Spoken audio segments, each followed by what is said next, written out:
35 வருஷம் உனக்கு கை விரலை பிடிச்சி ஆனா அவனா எழுதி கொடுத்த திருமாவளவனை விட்டுட்டு, அம்பேத்கர் அரசியலை சொல்லிக் கொடுத்த திருமாவளவனை விட்டுவிட்டு, ஒரு கட்சி எப்படி செயல்பட வேண்டும் என்று சொல்லிக் கொடுத்த திருமாவளவனை விட்டுவிட்டு, திடீர்னு ஒருத்தர் சினிமாவில் ரொம்ப பாப்புலரா இருக்கிற ஒரு கட்சி ஆரம்பிச்சுட்டாரு, அவரோட போகலாம் அப்படின்னா அனுபவமே அவருக்கு கிடையாது. அவரு பால்வாடி. நீ இந்த கட்சியில ஏற்கனவே PhD. நான் ஆளாக்கி உன்னை PhD ஆக்கி வச்சிருக்கிறேன். நீ போய் பால்வாடி ஸ்கூல்ல இருக்கிற பையன் தான் எனக்கு தலைவர்னு சொன்னான்.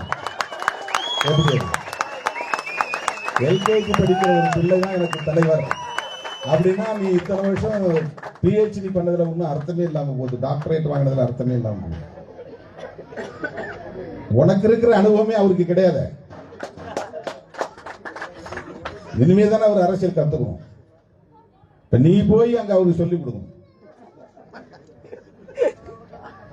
தலைவருக்கு சீடர்கள் பாடம் சொல்லி தரணும்.